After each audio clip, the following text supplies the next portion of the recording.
দর্শক কখনো কি ভেবেছেন ঝামেলা কোনো পণ্য কিংবা সেবা হতে পারে এবং সেই পণ্য এবং সেবা পাওয়ার জন্য আপনি বাড়তি টাকা ফুরাবেন বা ফুরাতে চান, কিন্তু সেই ঝামেলাকে কেন্দ্র করেই একটি অর্থনৈতিক কাঠামো বেশ শক্তিশালী ভিত পেতে যাচ্ছে কিংবা ভিত পেয়েও গেছে। আর এইসব বিষয় নিয়ে আজকের আমাদের সময়ের আলাপে আমরা আলোচনা করব। স্বাগত জানাচ্ছি আমি কামরুল হাসান সবুজ। আমাদের সঙ্গে এই কনভেনিয়েন্স ইকোনমি নিয়ে কথা বলার জন্য যুক্ত হয়েছেন কিউকম প্ল্যাটফর্ম চাল ডালের প্রতিষ্ঠাতা ও সিইও ওয়াসিম আলিম। আলিম ভাই, সময়ের আলাপে আপনাকে স্বাগত জানাচ্ছি। ধন্যবাদ সবুজ ভাই। আমরা একটু জানতে চাই যে এই যে আমরা যেটা বলছি আর কি, ঝামেলাকে কেন্দ্র করে একটি অর্থনৈতিক কাঠামো গড়ে তোলা, এটা আপনারা শুরুটা করলেন কিভাবে? অর্থনীতিতে এই যে ঝামেলাকে সেবাতে রূপান্তর, পণ্যেতে রূপান্তর করার ধারণাটাকে কিভাবে আপনারা কাজে লাগাচ্ছেন? ঝামেলাকে আসলে পণ্যতে রূপান্তর না, ঝামেলাকে সলভ করে পণ্যতে আসলে কিন্তু রূপান্তর সেই হচ্ছে। ঝামেলাকেই তো আপনারা ব্র্যান্ডিং করেন যে ঝামেলা কমে যাবে। ঝামেলা অবশ্যই কমে যাবে। আসলে যে কোনো জিনিসই আপনার ঝামেলা কমায়। সেটা আপনার যদি মোবাইল ফোনও ধরেন, হ্যাঁ, আপনার একটা দোকানে যাওয়ার থেকে আপনাকে আর কি থামাচ্ছে। আপনি এটা যদি ইকবাল কাদির সাহেবের কথা শুনেন যে সে ছোটোবেলায় হেঁটে হেঁটে গিয়ে দেখে যে মেডিসিনের দোকান বন্ধ, তখন সে মনে করলো যে মোবাইল ফোন থাকলে তো আমার এই টাইমটা বেঁচে যেত। আসলে সব ধরনের পণ্যই আসলে টেকনোলজি আমাদেরকে ঝামেলা কমায়। হ্যাঁ, এই কিউ কমার্সের জিনিসটা হলো কি যে এটা অ্যাকচুয়ালি প্রবাবলি এই টেকনোলজিক্যাল ডেভেলপমেন্টের সব থেকে নতুন একটা পর্ব, হ্যাঁ, যেখানে আপনি বাসায় বসে 15 মিনিট 20 মিনিট আধা ঘন্টার মধ্যে কিছু পেয়ে যাচ্ছেন, এবং এটা মোটামুটি এখন বিজনেস ইকোনমিক্সটা সাস্টেনেবল হয়ে যাচ্ছে। হ্যাঁ, আপনার রাস্তায় যাওয়া লাগলো না, কিংবা আপনার রাস্তার উপর প্রেশার জামজট ক্রস করা লাগলো না। আপনি 300-400 প্রোডাক্টের জায়গায় আপনি 3000-4000 প্রোডাক্ট বাসায় বসে অ্যাক্সেস করতে পারছেন। হয়তো বা অনেকেরই এই এক্সপিরিয়েন্স আছে যে আমার বাসার থেকে 2 ঘন্টা দূরে গিয়ে আমি ডাইপার কিনে আনতাম। এরকম আপনি যদি জিজ্ঞেস করেন কিছু কিছু প্যারেন্টস আজ থেকে 5 বছর আগেও কিন্তু বাচ্চার ডাইপার কিংবা বাচ্চার দুধ কিনতে বাসার থেকে অনেক দূরে গিয়ে কেনা লাগতো। এগুলো আপনার বাসার কাছে চলে আসছে। হ্যাঁ, সো এই জিনিসটা আসলে আমাদের আইডিয়াটা এসছে ই কমার্স দেখে, ওয়ার্ল্ড ওয়াইড যে ই কমার্সের ট্রেন্ডটা।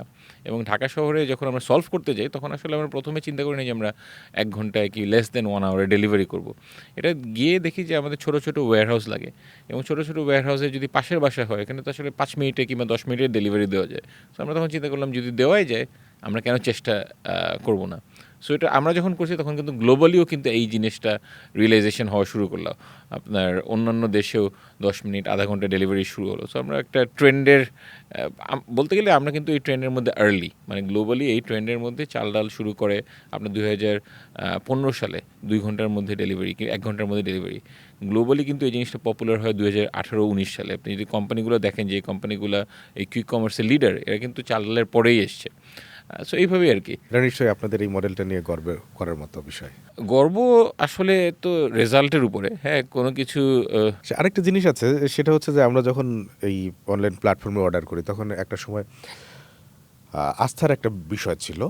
সেটা আমরা যতটুকু রিয়েলাইজ করি অনেকটুকু উতরিয়ে গেছেন। এখন আপনাদের অ্যানালাইসিসটা একটু জানাবেন। সেই সাথে অনলাইনে কি খুব বড় পরিমাণই অর্ডার করতে হয়, নাকি যে কোনো পরিমাণ যে কোনো মূল্যের অর্ডার করলে আপনারা?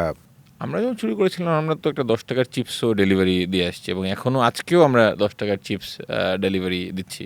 হ্যাঁ, কারোর অ্যাকাউন্টে যদি ফ্রি ডেলিভারি থাকে, সে যদি একটা চিপস অর্ডার দেয় কিংবা একটা বিস্কিট অর্ডার দেয়, আমরা কিন্তু তার বাসায় ওটা পৌঁছে দিয়ে আসবো। তো আপনাদের তো মার্কেটটা অ্যানালাইসিস করতে হয়, জি, ভোক্তার আচরণটা দেখতে হয়, জি। অ্যানালাইসিস করতে হয়। সেই ক্ষেত্রে তাদের এখন যে কেনাকাটার ধরন, সেই ধরনটা আপনারা অ্যানালাইসিস করে কি পাচ্ছেন? মানে তারা কি চাচ্ছে? খুব আরও বেশি দ্রুত সেবা চাচ্ছে? আরও বেশি পণ্য সার্চ করছে? কোন ধরনের পণ্য সার্চ করছে? কারণ আমরা এখন যে সময়টা পার করছি, আমরা খুব দ্রুত ডিসিশন চেঞ্জ করি, পছন্দ চেঞ্জ করি। এখানে আসলে আপনার জেফ বেজোসের খুব ফেমাস। জেফ বেজোস মানে হলো গিয়ে অ্যামাজনের প্রতিষ্ঠাতা। তার ইয়েটা হলো গিয়ে যে গ্রাহকের কী চাহিদাটা চেঞ্জ হচ্ছে, এইটার উপর ফোকাস না করে ফোকাস অন কী চেঞ্জ হবে না। হ্যাঁ, একটা গ্রাহক কখনোই চাইবে না বেশি দাম দিয়ে কিছু একটা কিনতে। একটা গ্রাহক কখনোই চাইবে না যে তার কাছে অপশান কম, 10টা চিপসের জায়গায় 5টা চিপস আপনি অফার করছেন। একটা গ্রাহক কখনোই চাইবে না যে সে 1 দিনের জায়গায় 5 দিনের ডেলিভারি পাক। হ্যাঁ, সো গ্রাহক কী জিনিসগুলোকে মানে কোন চাহিদাটা চেঞ্জ না হয় সেটার উপর ফোকাস করতে। সো অবভিয়াসলি দ্যাট মিনস যে আমাদের ডেলিভারি ফাস্টার অ্যান্ড ফাস্টার হতে হবে, আমাদের দাম আরও কমাতে হবে এবং আমাদের গ্রাহককে আরও বেশি পণ্য অ্যাড করতে হবে। এবং এই জেফ বেজোসের এই তিনটার সঙ্গে আমি যোগ করবো যে কোয়ালিটি বেটার হতে হবে। আপনি বাজারে যেই কোয়ালিটির ডিম পাচ্ছেন কিংবা যেই কোয়ালিটির আম পাচ্ছেন কি যেই কোয়ালিটির মাছ পাচ্ছেন, এই কোয়ালিটিটাও ইমপ্রুভ হতে হবে। এবং এটা ইমপ্রুভ হবে আসলে সাপ্লাই চেঞ্জের মাধ্যমে। সো আমাদের আসলে 4টা টার্গেট, সেটা হলো গিয়ে ইমপ্রুভ প্রাইস, কনভিনিয়েন্স, আরও মানে তাড়াতাড়ি ডেলিভারি দেওয়া, আরও বেশি পণ্য গ্রাহকের সামনে নিয়ে আসা এবং আরও বেটার কোয়ালিটি দেওয়া। এবং এই 4টার আমরা মনে করি যে আগামী 5 বছর 7 বছর আমরা এটার উপরে কাজ করে গেলেও এখানে অনেক কাজ করার জায়গা বাকি থাকবে। আর সেই জায়গা থেকে আমরা অনেক ক্ষেত্রে দেখি যে কিকম এই প্ল্যাটফর্মে বাজার মূল্যের চেয়ে কমে অফার করা হয়, জি, এবং সেটা আবার নিজ খরচে পৌঁছে দেওয়া হয়। জি। এইটা কার্যকর করতে গিয়ে কি আপনাদের কখনো লোকসানের মুখে পড়তে হয়? আচ্ছা, এখন লোকসানটা আসলে অবশ্যই পড়তে হয়। সো আমার দেখতে হবে যে আমি একজন নতুন গ্রাহককে এক্সপিরিয়েন্সটা কীভাবে ফার্স্ট টাইমের জন্য দিব। হ্যাঁ, সো আমি একটা পেপারে অ্যাড দিতে পারি, কিংবা আমি তাকে SMS পাঠাতে পারি, কিংবা আমি কোনো একটা বিজ্ঞাপন দিতে পারি, বিলবোর্ড দিতে পারি। সো এটার পিছনে একটা খরচ আছে। হ্যাঁ, এই খরচটা দিয়ে হয়তো বা 10 জন পেপারে অ্যাড দেখে আসলো, ওর জায়গায় যদি আপনি 5 টাকা কমে ডিম দেন, যদি আরও বেশি মানুষ আসে, তাহলে তো এটা একটা মার্কেটিং কস্টের মধ্যে। এবং যেই গ্রাহক আসছে সে হয়তো বা ফার্স্ট টাইম সে ডিমটা কিনছে, কিন্তু সে হয়তো বা ডিমের সাথে আরও 3-4টা আরও এক্সট্রা প্রোডাক্ট কিনছে, তখন কিন্তু আপনার ওই পুরো প্যাকেজটা হয়তো বা প্রফিটেবল হয়ে যাচ্ছে। কিংবা সে ফার্স্ট টাইম আসলো, সেকেন্ড টাইম থার্ড টাইম কিন্তু আপনার তাকে সে নিজের থেকেই আসলো, তখন কিন্তু আপনার ওই এক্সপেন্সটা করা লাগছে না। সো অনেক সময় কম দাম দেওয়া হয় অ্যাজ এ মার্কেটিং স্ট্র্যাটেজি, যদিও আমরা চেষ্টা করি যে কখনো আমাদের কস্টের থেকে কমে না দেওয়ার। এটা একটা বেসিক প্রিন্সিপাল। বাট অলসো আমরা অনেক ক্ষেত্রেই দেখা যায় যে আমাদের আসলে সাপ্লাই চেইনটা এতটাই বেটার যে আমরা আসলে কম দিতে পারবো। যেমন 2021 সালের এন্ডে, আপনার 20 সালের এন্ডে পেঁয়াজের একটা ক্রাইসিস হয়েছিল। হঠাৎ করে পেঁয়াজ 150-200 টাকা কেজিতে চলে গেছিলো। তখন আমরা দেখলাম, হ্যাঁ, 250 টাকা পার হয়ে গেছে। তখন অ্যাকচুয়ালি চাল ডালের একটা মেজর কন্ট্রিবিউশন ছিল যে চিটাগংয়ে পেঁয়াজ ইম্পোর্ট হচ্ছে, কিন্তু ওই ব্যবসায়ীরা সাপ্লাই চেইন পাচ্ছিল না। আমরা এসে যেদিনকে পেঁয়াজ আমার মনে আছে যে 160 টাকা করে চলছে, উই স্টার্টেড অফারিং অ্যাট 60 টাকা, কারণ চিটাগংয়ের ওই পেঁয়াজগুলোকে আমরা সাপ্লাই চেইনে করে ফেলতে পারলাম। সো এরকম কিছু সাপ্লাই চেইন অ্যাডভান্টেজ থাকে, যেটা আসলে মানে আপনার ভলিউমের কারণে আপনি ট্যাপ ইন করতে পারেন। কিংবা আমের আপনার সরাসরি বাগান থেকে কিভাবে নিয়ে আসলে, হয়তো বা প্রত্যেকটা স্টেজে কিন্তু লোডিং আনলোডিং লজিস্টিক্সের একটা ব্যাপার থাকে। হ্যাঁ, আমাদের তো একটা ডিমান্ড, একটা বড় একটা গ্রাহক বেস আছে যাদের কাছে আমাদের এই ডিমান্ডটা আছে। সো আমরা আনলে আমরা মোটামুটি কনফিডেন্ট থাকি যে বিক্রি করতে পারবো। অনেক সময় আমের যে বাগানের যে মালিক, তারা হয়তো বা জানে না যে এই আলটিমেট গ্রাহকটা কে, ওই কানেকশনটা নাই। সো এই প্ল্যাটফর্মগুলোর যে অ্যাডভান্টেজগুলো আছে সেগুলোকে ইউজ করে কিন্তু আপনি প্রাইসটা এমনিতেও কমাতে পারবেন। আপনাদের মধ্যে প্ল্যাটফর্ম প্রতিযোগিতাটা কেমন? এখনও প্ল্যাটফর্ম প্রতিযোগিতার থেকে আসলে প্ল্যাটফর্ম অ্যান্ড অফলাইন প্রতিযোগিতাটা মোর ইম্পর্ট্যান্ট। কারণ প্ল্যাটফর্ম আসলে তিনটাই খুবই ছোট অনলাইন প্ল্যাটফর্মগুলো। আমার মনে হয় যে এখনও অনলাইন অ্যাটলিস্ট এর থেকেও 50 থেকে 60 গুণ বড় হওয়ার সম্ভাবনা আছে in the next 5 to 7 years। হ্যাঁ, সো আসলে অনলাইন নাকি অফলাইন? অনলাইন। অফলাইন আসলে অফলাইনও বড় হবে। বাংলাদেশের মানুষের যতটা মানে যত বেটার ইনকাম করবে, তত কিন্তু আপনার প্রোটিনের ডিমান্ড বাড়বে। আপনি যদি দেখেন যে গত 10 বছরে কি গত 12 বছরে বাংলাদেশের ডিমের ডিমান্ড হয়তো বা 1 কোটি ডিম থেকে আপনার ক্লোজ টু 4-5 কোটি ডিম পার ডে হয়ে গেছে। মানে অ্যাভারেজে গড়ে মানুষ কিন্তু মানে 3-4 গুণ বেশি ডিম খাচ্ছে এখন। হ্যাঁ, মানে প্রোটিনের ডিমান্ড বাড়তেছে, কারণ মিডল ইনকাম ইকোনমি হচ্ছে। সো এরকমভাবে আপনার চিকেনের ডিমান্ড বাড়ছে। সো প্রোটিন, এবং আপনার ধরেন বাচ্চাদেরকে হয়তো বা আগে অনেকে ওই কী বলে চকলেট স্প্রেড দিত না, এখন কিন্তু অনেক ধরনের চকলেট স্প্রেড মানুষজন ইউজ করে। সো এই ডিমান্ডটা বাড়ছে, বাট অলসো অনলাইনে শিফট হচ্ছে এর থেকেও বেশি। আপনার কোন ধারণা থেকে আসলে এই ইকোনমিটাকে বেছে নিয়েছিলেন? তখন মানে কি ভাবনা ছিল, যেটা এখন ভাবলে কি মনে হয় যে ভাবনাটা ঠিকই ছিল, কিংবা ভাবনাটা আরেকটু পরিবর্তিত পরিমার্জিত এরকমভাবে ভাবনাটা ভাবলে সাকসেসটা আরেকটু কাছে আসতো, কিংবা এখন কি আপনারা সাকসেস? আমাদের মার্কেটটা যে আমরা চুজ করেছি, কিংবা আমরা যে আইডিয়াটা নিয়ে কাজ করব, যেটা আমরা ডিসাইড করেছিলাম, আমরা কিন্তু ওটার থেকে বেশি দূরে আসিনি। হ্যাঁ, হয়তো প্রথমে চিন্তা করেছিলাম যে আমরা নেক্সট ডে ডেলিভারি দিব। প্রথমে হয়তো চিন্তা করেছিলাম যে আমরা কাঁচা মাল নিয়ে ইয়ে করবো না। প্রথমে হয়তো চিন্তা করিনি যে আমরা মেডিসিনও ডেলিভারি দিব। এই জিনিসগুলো আস্তে আস্তে অ্যাড হয়েছে, বাট কোর আইডিয়া যে মানুষের বাসায় জিনিসপত্র পৌঁছে দিব, তাড়াতাড়ি পৌঁছে দিব, এইটা কিন্তু তেমন চেঞ্জ হয়নি। হ্যাঁ, অবভিয়াসলি অনেক লার্নিংস আছে যেখানে আমি হয়তো বলতে পারি যে এটা করলে আমার হয়তো 1 বছর 1.5 বছর টাইম সেভ হতো। বাট ওই যে বড় অঙ্কটা যেটা, সেটা আই থিঙ্ক মোটামুটি ঠিকই আছে। এবং এই চিন্তাটা এসেছিলো আসলে, আমরা মনে করি যে মানে ই কমার্স কিংবা কুইক কমার্স অনেকটা ইলেকট্রিসিটির মতন। একটা দেশে যেরকম ইলেকট্রিসিটি প্রয়োজন, সেরকম একটা দেশে আপনার একটা ই কমার্স প্ল্যাটফর্ম প্রয়োজন, যাতে মানুষজন জিনিসপত্র নিতে পারে। আপনাদের ধারণা একদম হুবহু কপি করার মতো কোনো ঘটনা আছে? আমরা কোভিডের পরে দেখেছি প্রায় 150-র মতন অনলাইন গ্রোসারি প্ল্যাটফর্ম শুরু হয়েছিল বাংলাদেশে। সো আমাদের কপি হচ্ছে, বাংলাদেশি লোকালিও অনেকে চেষ্টা করেছে, অ্যাটেম্প নিচ্ছে, হুবহুই চেষ্টা করেছে। বাট ইট ইজ চ্যালেঞ্জিং কারণ আপনার প্রত্যেকটা আলাদা সাপ্লাই চেইন মেনটেন করতে হয়। একটা ডিমের সাপ্লাই চেইন ভার্সেস আলুর সাপ্লাই চেইন ভার্সেস বিস্কিটের সাপ্লাই চেইন কিন্তু আলাদা। আপনি যে অন টাইমে পৌঁছাবেন, আপনার মার্জিন খুবই থিন, সো আপনাকে খুব প্রিসাইজ হতে হবে। আপনার জিনিসপত্র ভেঙে যেতে পারে, চুরি হতে পারে, বৃষ্টির মধ্যে ইয়ে হতে পারে। আপনার কিন্তু অনেক ধরনের আননোন ফেস করতে হয়। হ্যাঁ, সো ওইগুলো আসলে আপনাকে you need a very strong platform, যেটা আসলে এই জিনিসগুলোকে ডিল করতে পারে। সো ওই জায়গাটায় গিয়ে আসলে মানুষজন যারা শুরু করে, তারা রিয়েলাইজ করে যে এটা বেশ চ্যালেঞ্জিং একটা বিজনেস। হ্যাঁ, এর থেকে অনেক ইজি বিজনেসে টাকা কামানো যায়। সো আমরা দেখেছি যে আসলে কম্পিটিশনটা অনেকে শুরু করলেও খুব কম মানুষই আসলে লং টার্ম টিকে থাকতে পারে। কখনো হ্যাকিংয়ের ঘটনা ঘটেছে আপনাদের মার্কেট দখল করে নেওয়ার মতো? না, আমাদের সিকিউরিটি প্ল্যাটফর্ম কিংবা প্ল্যাটফর্ম, মানে আমাদের ট্রাই টেকনোলজি করেছে? প্ল্যাটফর্ম হলো গিয়ে বেশ স্ট্রং আইটি প্ল্যাটফর্ম, কারণ আমাদের নিজেদের বিল্ড করা, এবং আমাদের মানে এই জিনিসটার উপর আমরা ডে ওয়ান থেকেই ফোকাসড ছিলাম। সো আমাদের কোনো মেজর সেরকম হ্যাকিংয়ের ট্রাই তো করেই থাকে, বড় প্ল্যাটফর্ম পেলে সব ট্রাই ট্রাই হচ্ছে, তো করেই ডিডোস থাকে। অ্যাটাক হয় যে আপনার ওয়েবসাইটটাকে ডাউন করে ফেলবে, এই করবে।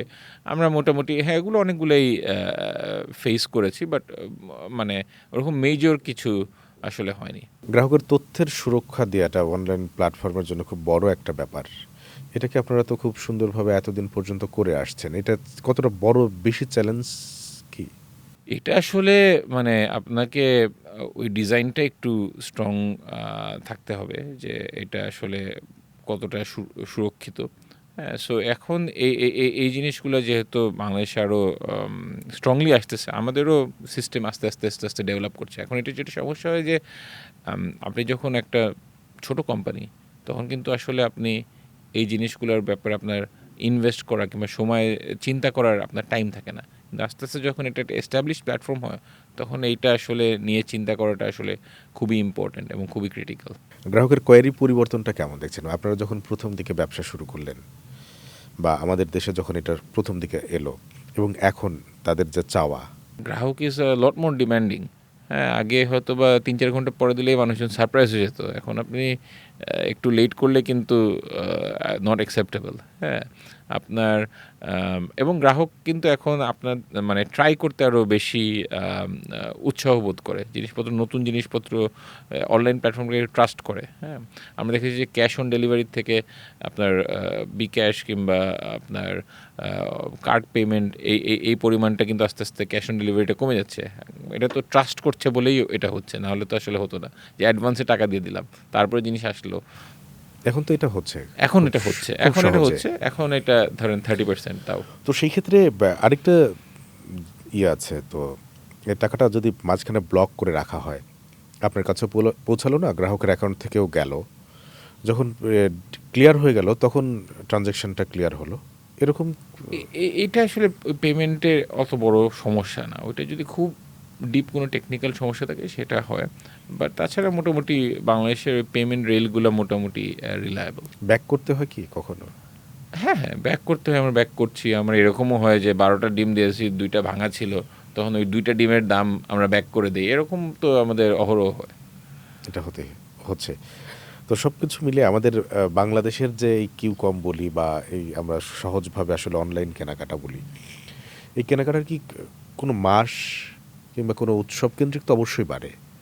এরকম কি আপনার ঈদের কোনো কিছু মাসগুলোতে আছে? অবভিয়াসলি সেই ওভারঅল ই সময়টা আসলে কমার্সে আপনারা কিভাবে প্রিপারেশন নেন?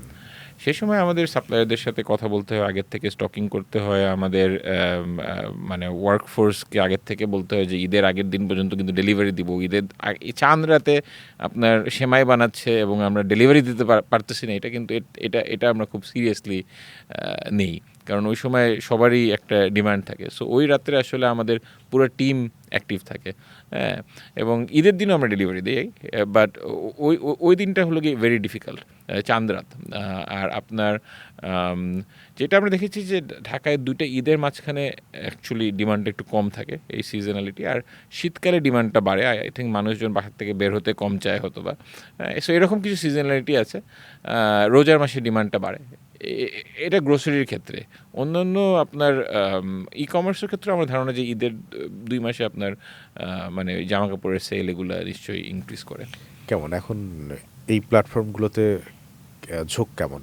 আমরা যদি growth actually to be honest, আমি মনে করি যে গত 2 বছরে আসলে সেরকম গ্রোথ হয় নাই যতটা আমরা আশা করেছিলাম। পার্ট অফ ইট ইজ অনেক ক্ষেত্রে পরিপক্ক জিনিসের গ্রোথ কিন্তু কম হয়। আমরা কি তাহলে কি ধরে নিচ্ছি পরিপক্ক হয়ে গেছে? না, এটা এখনও পরিপক্ক থেকে অনেক দূরে আছে।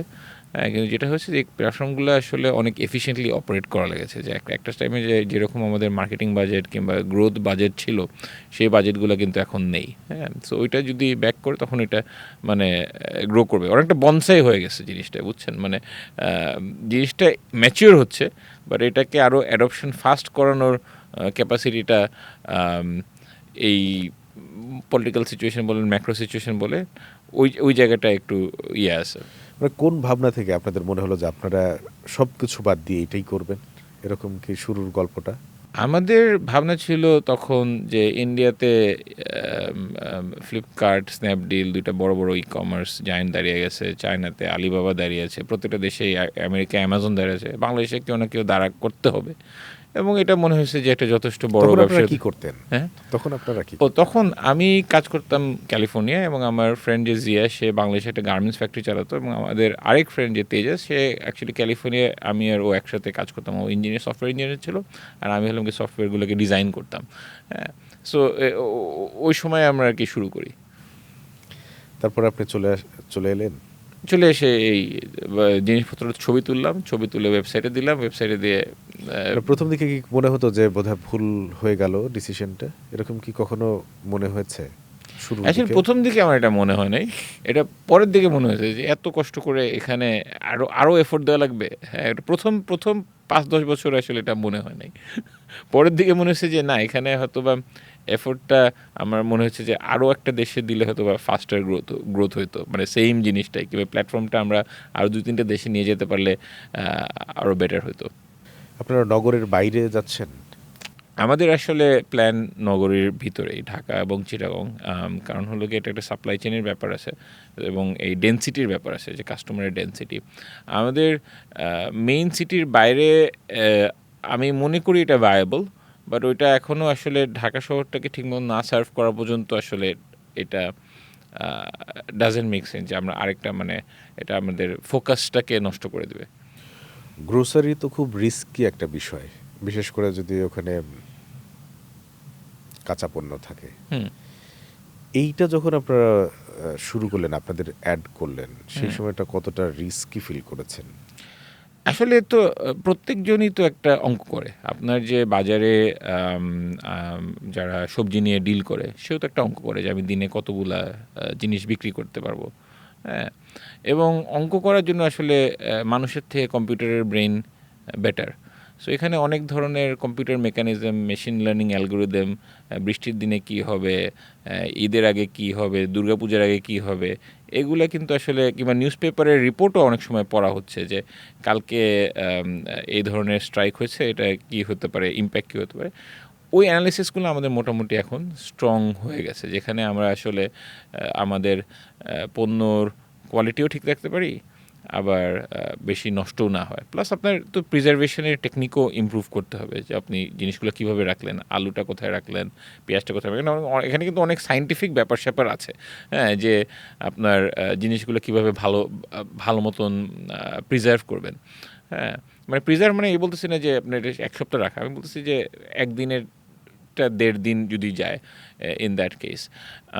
সো আমরা মনে করি যে ওই যে অ্যালগোরিদমগুলো ইউজ করার কারণে আমাদের আসলে ওরকম হিউজ লস হয় নাই, কিন্তু কেউ যদি এটা হাতে কলমে করতে যায় আমার মনে হয় এটা খুবই রিস্কি ব্যাপার স্যাপার।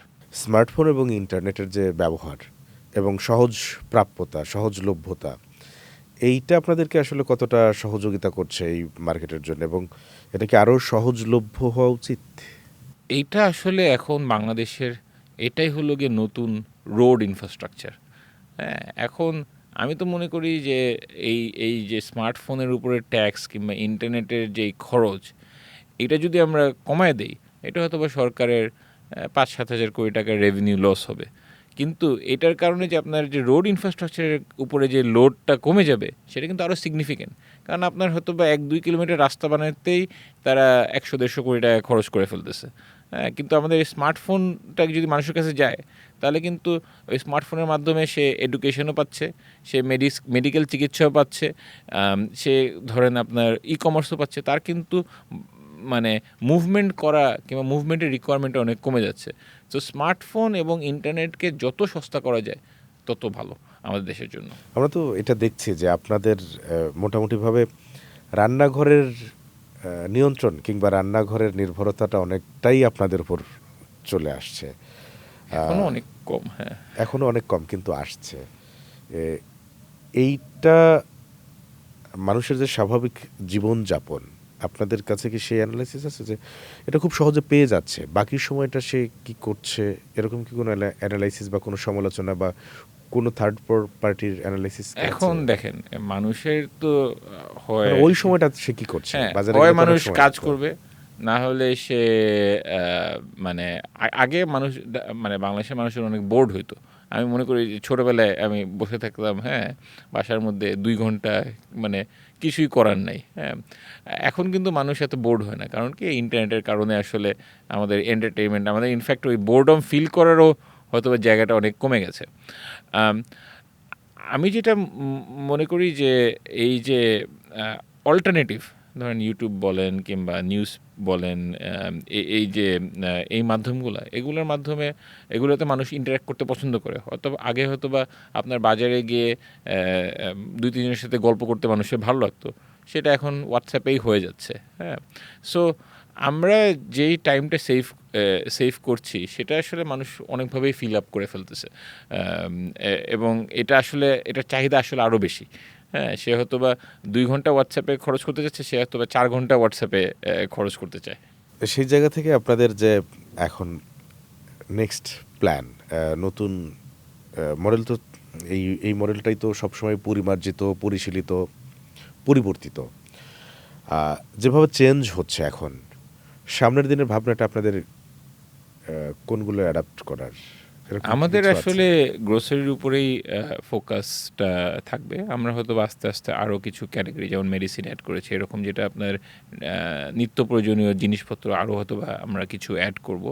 এবং আমাদের সার্ভিসটা, যেটা আমি বললাম, যে আরও তাড়াতাড়ি দেওয়া, আরও কম দামে মানুষকে পণ্য দেওয়া, আরও বেশি পণ্য পৌঁছে দেওয়া, মানে আরও বেশি ধরনের পণ্য পৌঁছে দেওয়া, এবং আরও কোয়ালিটি ইমপ্রুভ করা। আমরা মনে করি এই 4টা মিশনের উপর যদি আমরা ফোকাস থাকি, ওইটাই আমাদের জন্য best use of time and resources.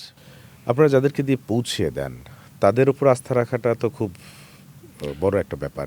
আসলে তো মানে পুরা ওয়ার্ল্ডটাই টিকে আছে আস্থার উপরে। হ্যাঁ, আমরা যদিও অনেকে অনেক কিছু ভয় পাই, কিন্তু আসলে আমরা প্রত্যেক দিনই তো রাস্তায় বেরোচ্ছি, অনেক স্ট্রেঞ্জ মানুষের সাথে ইন্টারাকশন করছি। এখন অনেক দুর্ঘটনা হতেও পারে, বাট হয় না তো। হ্যাঁ, কত পার্সেন্ট কেসে হয়। সো আমাদের যারা আছে তাদের উপরে আমরা অবশ্যই আস্থা রাখি, এবং তারা একটা ট্রেনিংয়ের মাধ্যমে যায়, হ্যাঁ, এবং তাদের স্ক্রিনিং করা হয়। এবং আপনি মানে কোম্পানির পার্সপেক্টিভ থেকে তো আমরা এত বেশি অ্যাকচুয়ালি রিস্ক নিচ্ছি না। সে হয়তো বা একসাথে 10-15 হাজার টাকার পণ্যই সে ক্যারি করছে, হ্যাঁ, at any given point, not so আর হলো গিয়ে আপনার যখন বিভিন্ন বাসায় পৌঁছাচ্ছে সেখানেও তো আমাদের ধরেন একটা রেটিং সিস্টেম আছে, আমরা অ্যাকচুয়ালি বুঝতে পারি যে কে ভালো কে অত ভালো না। সো ওখানে ট্রেনিং রিট্রেনিংয়ের ব্যাপার স্যাপার আছে। না, কারণ সে তো আসলে আপনাদের কোম্পানির দূত হয়ে একটা কাস্টমারের কাছে যাচ্ছে, তার জি। আচরণের উপরও তো আপনার কোম্পানির অ্যাবসলিউটলি। অনেক কিছুই নির্ভর করে। জি, এটা অ্যাবসলিউটলি। এবং এটা আসলে ইমপ্রুভ করার অনেক আরও জায়গা আছে। এই মুহূর্তে সবচেয়ে বড় ব্যারিয়ার কি কি আছে? এই মুহূর্তে আমাদের জন্য সবথেকে বড় ব্যারিয়ার হলো গিয়ে যে আমরা যে অ্যাডপশন করব, আমরা যে আরও কাস্টমারের কাছে পৌঁছাবো, আরও ফাস্ট গ্রো করব, এই জায়গায় যে সাপোর্টটা দরকার সেটা আপনার নতুন ক্যাপিটাল বলেন, সেটা হলো গিয়ে মেজর একটা সমস্যা। কারণ ওয়ার্ল্ডের সব জায়গায় কিন্তু একটা সার্টেন স্টেজে যাওয়ার পরে যখন আইডিয়াটা প্রুভেন হয় তখন কিন্তু একটা বুস্টার লাগে যে পুরো আইডিয়াটা এখন সবাই এটা অ্যাডপ্ট করবে। সো এটা আমাদের একটা মেজর ব্যারিয়ার। সেকেন্ডলি আমার মনে করি যে আমরা যে মানে সার্ভিসগুলোকে ইমপ্রুভ করতেছি, আমাদের দক্ষ ম্যান পাওয়ার যারা আসলে বিভিন্ন জিনিসগুলো সূক্ষ্ম লেভেলে বুঝে সিস্টেমটাকে ইমপ্রুভ করবে, সেখানেও আমাদের একটু ক্রাইসিস আছে। যে সফটওয়্যার ইঞ্জিনিয়ার কিংবা আপনার খুবই শার্প প্রোডাক্ট যে বুঝে, এই জায়গাগুলো আমার মনে হয় এখানে ইমপ্রুভ করার অনেক জায়গা আছে। আপনাদের কাস্টমারের যখন পণ্য কেনেন তখন তো তার একটা ভ্যাটের হিসাব থাকে। জি। এই হিসাবটা আপনারা খুব সুন্দরভাবে পৌঁছে দেন। কাস্টমারকে কি কখনো এইটা এইভাবে রিওয়ার্ড করেছেন যে আপনি আসলে এই বছরে এই মাসে এত টাকার ভ্যাট দিয়েছেন যার জন্য আপনি ফ্রি? আপনার বিভিন্ন ক্যাম্পেইন থাকে, zero price impact on marketing যেভাবেই বলি, অনেক ক্যাম্পেইন থাকে, কিন্তু এইটাকে কি উদ্বুদ্ধ করে কখনো কোনো ক্যাম্পেইন করেছেন? না, এটা উদ্বুদ্ধ করে কখনো কোনো ক্যাম্পেইন করি নাই। এখন যেটা হলো গিয়ে যে এটা আসলে আপনার অনলাইনের ক্ষেত্রে ভ্যাটটা হলো গিয়ে আমাদের যে গ্রস প্রফিট সেটার উপরে। সো ভ্যাটটা আসলে অতটাও হেভি না। আর হলো গিয়ে আমার মেইন কম্পিটিশন যারা আছে তারা তো আসলে অতটা ভ্যাট দিচ্ছে না। আর অনেকটা হলো গিয়ে যেখানে আপনার কি বলে ভ্যাটটা যে দেওয়া হয় এটা কিন্তু যখন ম্যানুফ্যাকচারিং স্টেজ, যেটা আর কি মানে প্রস্তুত মানে প্রোডাকশন যে যারা করে তারাই কিন্তু ভ্যাটটা দিয়ে দেয়। হ্যাঁ, সো ওই ভ্যাটটা আসলে প্রপার ক্যালকুলেশন টা আমরা হয়তোবা করতে পারি, বাট ওটা করিনি। একটা বিস্কিট যে হয়তোবা কিনছেন, এটা আমিও ভ্যাট দিচ্ছি, আমি যার কাছ থেকে কিনছি, যে ডিস্ট্রিবিউটারের কাছ থেকে কিনছি সেও ভ্যাট দিচ্ছে, আবার যেই এই বিস্কিটটা বানিয়েছে সেও ভ্যাট দিচ্ছে। কাস্টমার যখন কিনছে সে কিন্তু তিনটা স্তরের ভ্যাটই আলটিমেটলি তার জন্য কষ্ট হয়ে। সো অ্যাকচুয়ালি আপনি কত টাকা ভ্যাট দিচ্ছেন এটা কিন্তু ফুল রিয়েলাইজেশনটা হয়তো বা মানে কারোই এক্স্যাক্টলি করা ডিফিকাল্ট, বাট পসিবল। পসিবল, সেই পসিবলটা আসলে একটা উদ্বুদ্ধ আমাদের যেহেতু রাষ্ট্রীয় ব্যবস্থাপনা, যেটা আপনি বলছিলেন যে আপনাদের যে চ্যালেঞ্জ, সেই চ্যালেঞ্জ মোকাবিলাতে আসলে সবাইকেই সম্পৃক্ত করার যে উপায় সেটা একটা ভ্যাট হতে পারে। আপনারা যে চ্যালেঞ্জের কথা বলছিলেন সেই চ্যালেঞ্জ আসলে মোকাবেলা কিংবা সেই চ্যালেঞ্জ কাটিয়ে ওঠার জন্যে সংশ্লিষ্ট যারা আছেন তারা আপনাদেরকে কি বলে? আমরা বেশ সাপোর্টিভ এনভায়রনমেন্টই পেয়েছি। হ্যাঁ, সেটা এনবিআরই হোক কিংবা আপনার ধরেন বাংলাদেশ ব্যাংক হোক। এখন পলিসি লেভেলে হয়তো বা সাপোর্ট পাচ্ছি, এক্সিকিউশন লেভেলে এখনও মানুষজন ওই প্রসেসগুলো, মানে আমরা যেহেতু খুব মানে ডিফারেন্ট টাইপের কিন্তু আসলে কোম্পানি, আমরা কিন্তু আমাদের কিন্তু অনেক অ্যাসেট আছে কিংবা আমাদের মেশিনারি আছে, এই না, আমাদের মেইন ইনভেস্টমেন্টটা হলো কি আমাদের প্রসেস, আমাদের সফটওয়্যার। এই যে রিয়েলাইজেশনটা যে প্রসেস অ্যান্ড সফটওয়্যারও যে একটা ইনভেস্টমেন্ট কিংবা একটা ভ্যালিউ আছে এটার, এই রিয়েলাইজেশনটা আসলে আমাদের সিস্টেম্যাটিকভাবে এখনও হচ্ছে না। সো এখানে এক্সিকিউশন লেভেলটায় একটু ঝামেলা আছে, বাট পলিসি লেভেলে অনেক এগিয়ে এসছে এবং আমি মনে করি যে এটা আরও রিয়েলাইজেশন বাড়ছে দিন দিন প্রত্যেকটা লেভেলেই। পলিসি লেভেলে আপনারা মোটামুটিভাবে যেখানে চান, যা করতে চাচ্ছেন, যে আগামীটা বোঝাতে পারেন খুব সহজে? আমরা সব জায়গায় হতে পারি না, কিছু কিছু কর্নারে পারি, কিছু কিছু জায়গায় সময় লাগে। যেমন আমাদের এখন কারেন্টলি যেটা চলছে যে আমাদের বিআরটি এর সাথে যে বাইকের পিছনে একটা একটা যদি ক্যারিয়ার থাকে, তাহলে আমি এখানে 20 কেজির জায়গায় 40 কেজি জিনিস নিতে পারি, আমার কস্ট পার কেজি অর্ধেক হয়ে যাচ্ছে। কিন্তু এই ক্যারিয়ারটা আমাদের পার্শ্ববর্তী দেশে অ্যালাউড হলেও আমাদের দেশে ফুললি নট অ্যালাউড। এই জিনিসটা ধরেন আমরা বোঝানোর চেষ্টা শুরু করেছি 6 বছর আগে। এখন 6 বছর পরে গিয়ে এখন মানে একটা অ্যাসাইন করা হচ্ছে টেস্টিং অ্যান্ড ইয়ের জন্য। সো এটা সময় লাগে, বাট আস্তে আস্তে মনে হয়। প্ল্যাটফর্মটা এই কনভেনিয়েন্স ইকোনমি আপনাদের প্রেডিকশন কি সামনে কত দ্রুত কেমন পরিবর্তন কতটা গ্র্যাব করবে?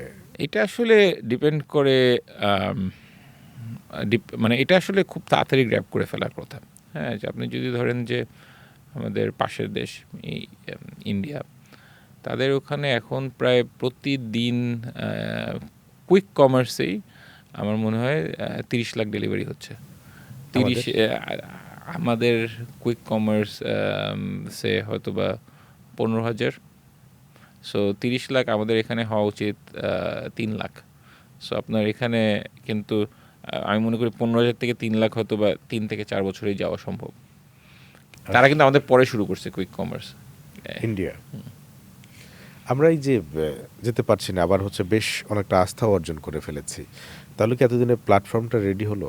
আসলে যে জিনিসটা হলো গিয়ে যে আপনি দেখেন যে এখানে মেইন ইয়ে হলো গিয়ে যে কতটা ইনভেস্টমেন্ট যাবে মানুষকে একটা নতুন টেকনোলজি শেখানোর জন্য, এটাই হলো গিয়ে মেইন ইয়ে।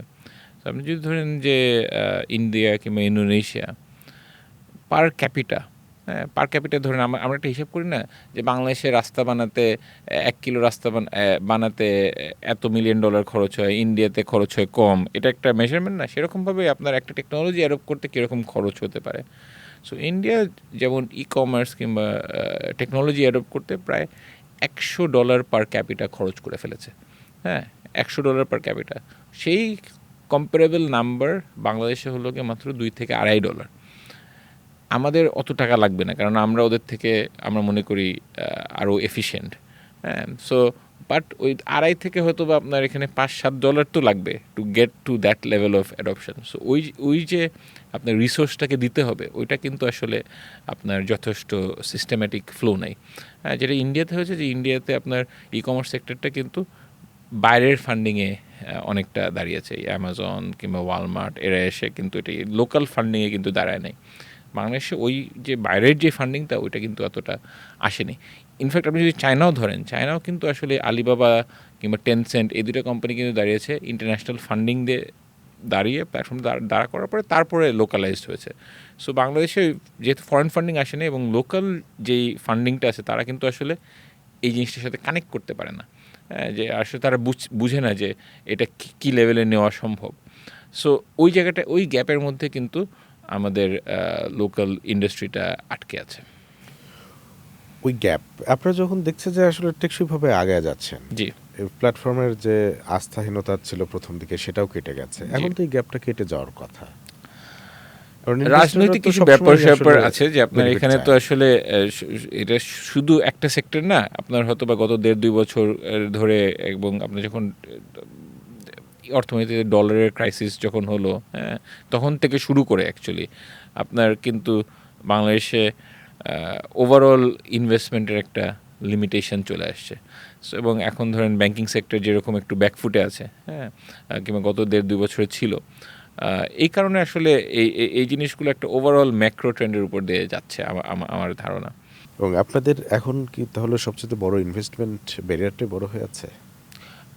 আমরা অ্যাটলিস্ট আমার ইন্টারনাল ক্যালকুলেশন, হ্যাঁ, পুরো ইন্ডাস্ট্রির জন্য আমার মনে করি যে এইটা একটা বড় ব্যারিয়ার। কারণ এইখানে যেরকম ধরনের ইনভেস্টমেন্ট হচ্ছে হয়তো বা বছরে আপনার 300-400 কোটি টাকা ইনভেস্টমেন্ট হচ্ছে। হ্যাঁ, 300-400 কোটি টাকা আপনি বলতে পারেন যে অনেক টাকা, কিন্তু আপনি ধরেন যদি পার ক্যাপিটা ধরা হয়, পার ক্যাপিটা হয়তো বা আপনার পার ক্যাপিটা মানে 17 কোটি মানুষ, মানে 400 কোটি 20 টাকা পার ক্যাপিটা, মানে 20 সেন্ট কি 10 সেন্ট হচ্ছে। এটা আসলে আরও 4-5 গুণ হওয়া উচিত পার ক্যাপিটা বাংলাদেশের, কারণ আপনার খুবই আর্লি স্টেজ ইন্ডাস্ট্রির জন্য। সো ওই জায়গাটা আসলে লিমিটেশনে আছে। এবং আমি 400-500 কোটি টাকা যেটা বলছি সেটার মধ্যে ধরেন আপনার বড় বড় প্ল্যাটফর্ম, ইন্টারন্যাশনাল যে প্ল্যাটফর্ম তারাস, ফুড পান্ডা, ওদেরটা ইনক্লুড করেই হয়তো আমি ওটাতে ইনক্লুড করেই আমি বলছি যে সবাই মিলে কিন্তু খুব মানে ওরকম কিন্তু অ্যাগ্রেসিভ না। অন ডিমান্ড চাওয়া মাত্রই আপনারা দিয়ে দিচ্ছেন, এই ফিলটা কেমন? এটা মানে ম্যাজিকের মতন। আপনি যদি আসলেই 10 মিনিটে দিতে পারেন, এটা একটা আলাদা মজা আছে। যে আপনি রুমের থেকে আপনি ধরেন একটা শার্ট পরতেও তো আপনার সময় লাগে, আপনার মানিব্যাগটা খুঁজে পেতেও তো সময় লাগে। ওই সময়ের কমে আমি যদি আপনার খাতে আপনি একটা চকলেট চাইলেন, আমি পৌঁছে দিতে পারি এটা একটা ম্যাজিক। আপনাদের তো দিন রাত 24 ঘন্টা, না, আমরা রাত 10টা পর্যন্ত ডেলিভারি দিই। রাত 10টা। অন্য প্ল্যাটফর্মগুলো ওরা মনে হয় একটু বেশি দেয়, আমি অ্যাকচুয়ালি এখন কারেন্ট স্ট্যাটাসটা জানি না, বাট ওরা মনে হয় একটু, বাট 24 ঘন্টা আমার মনে হয় না কেউই দেয়। এটা তো 24 ঘন্টা হওয়া কি হ্যাঁ, দরকার? এখন 24 ঘন্টা হওয়ার হলো কি এখানে একটা ডিমান্ড প্রোডাক্ট বেজ থাকবে নিশ্চয়ই, মানে কাঁচা পণ্য বা নিত্য পণ্য। না, এটা আসলে একটা ডেনসিটির ব্যাপার আছে, যে আপনার একটা এলাকার মধ্যে কতগুলো অর্ডার আসছে। হ্যাঁ, সেই হিসাবে কিন্তু আপনি যদি দেখা যায় যে একটা অর্ডার আসলো আপনার ধানমন্ডিতে, আরেকটা আসলো হলো গিয়ে আপনার মিরপুরে, আপনার কিন্তু এই জিনিসটা সাস্টেনেবল হবে না। আপনার ধানমন্ডিতেই 7-8টা অর্ডার লাগবে এটাকে সাস্টেন করতে হলে। হ্যাঁ, এখন রাত 3টার সময় ওই ডিমান্ডটা আছে না কি না আই এম নট সার্টেন, হয়তো বা ওইটা একটা প্রিমিয়াম প্রাইসিংয়ে করা যেতে পারে, বাট রাত 10টা-11টা পর্যন্ত I think should be sufficient. But 24 ঘন্টা দিতে পারলে 24 ঘন্টা দেওয়া উচিত, মানে কনভিনিয়েন্স শুড বি প্রায়োরিটি। আমি মনে করি, আশা করি যে হয়তো বা 1-1.5 বছর পরে 24 ঘন্টা উইল বি দ্য নর্ম। আলিম ভাই, আমরা একদম শেষ প্রান্তে আসছি, আমরা আর কথা না বাড়াই। অন ডিমান্ড, কনভিনিয়েন্স ইকোনমি, এই শব্দগুলোর সাথে আমরা পরিচিত হচ্ছি। জি, এই প্ল্যাটফর্মে আসার জন্যে একজন গ্রাহক নতুন যিনি, তাকে কি বলবেন? এই প্ল্যাটফর্মগুলা অনেক যারা এসেছেন, আমার মনে হয় যে অনেকের জন্য এটা একটা লাইফ চেঞ্জিং এক্সপিরিয়েন্স, মানে লাইফে যে সময় বাঁচে কিংবা বাঁচে। আমি মনে করি যে প্ল্যাটফর্মগুলো আসলে আরও অনেক ইমপ্রুভ করার জায়গা আছে। হ্যাঁ, সো আপনারা হয়তো বা এখন কিছু খারাপ সার্ভিস পেলেও হয়তো বা দেখা যাবে যে 2-3 বছর পরে এই প্রবলেমগুলো সলভ হয়ে যাচ্ছে। সো এই প্ল্যাটফর্মগুলো দিন দিন আরও বেটার হচ্ছে।